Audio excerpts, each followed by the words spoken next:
Lembaga Pemasyarakatan adalah unit pelayanan teknis di bidang pemasyarakatan yang berada di bawah dan bertanggung jawab langsung kepada Kepala Kantor Wilayah Kementerian Hukum dan Hak Asasi Manusia.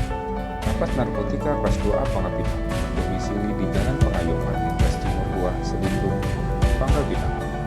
Lapas Narkotika Kelas 2A Pangkal Pinang dibangun secara bertahap dari tahun 2010 sampai dengan tahun 2012 dan diresmikan langsung oleh Menteri Hukum dan Hak Asasi Manusia Republik Indonesia pada tanggal 17 Agustus tahun 2012. Secara geografis, letak Lapas Narkotika Kelas 2A Pangkal Pinang berjarak sekitar 10 km dari pusat kota Pangkal Pinang.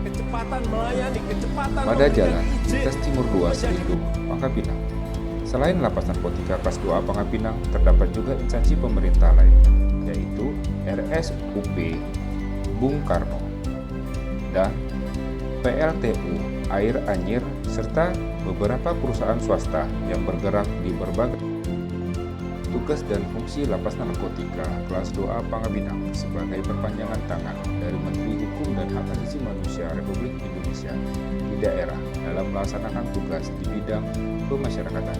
Lapas Narkotika Kelas 2A Pangkal Pinang sebagai UPT yang berada di bawah Direktorat Jenderal Pemasyarakatan dalam melaksanakan tugasnya diawasi dan dikendalikan oleh Kepala Kantor Wilayah Kementerian Hukum dan Hak Asasi Manusia yang berada di Kantor Wilayah Kementerian Hukum dan Hak Asasi Manusia Provinsi Kepulauan Bangka.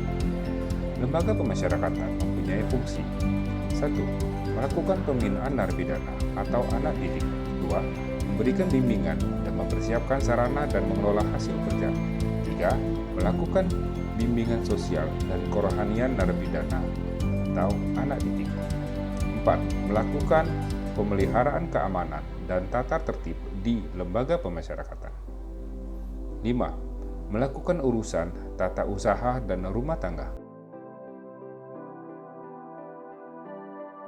Secara umum, tugas dari Kepala Seksi Kegiatan Kerja adalah mengkoordinasikan, menyiapkan pelaksanaan bimbingan latihan kerja, serta mengolah hasil kerja sesuai prosedur yang berlaku dalam rangka pembinaan kemandirian dan keterampilan bagi narapidana dan anak didik pemasyarakatan. Sebagai bekal apabila kembali ke masyarakat, mereka dapat menjadi pribadi yang mandiri.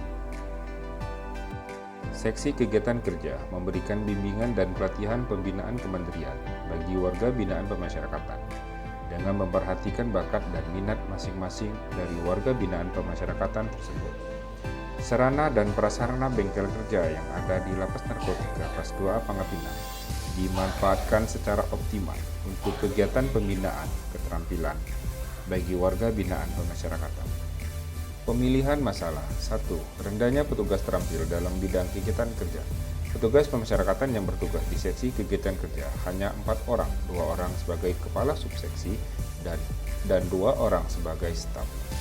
Selain itu, karena petugas mempunyai latar belakang pendidikan yang berbeda, serta kurangnya pelatihan-pelatihan yang dapat mengembangkan keterampilan dari petugas itu sendiri, sehingga pembinaan tidak dapat berlangsung secara maksimal.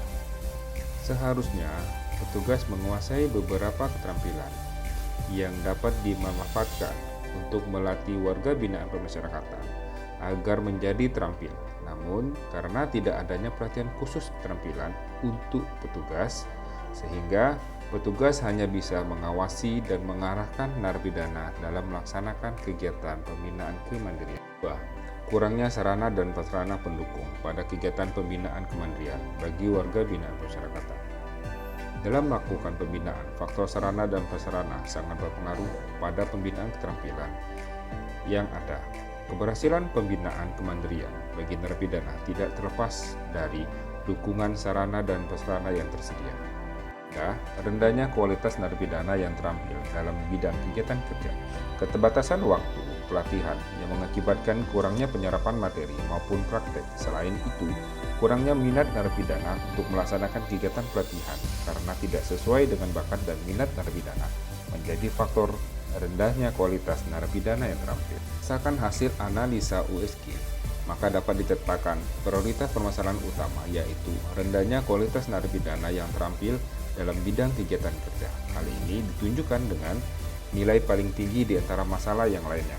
Untuk mengatasi permasalahan utama tersebut, project leader memilih rencana untuk melakukan aksi perubahan dengan membangun peningkatan wawasan dan keterampilan narapidana melalui warung informasi dan pelatihan, yaitu Wasilah.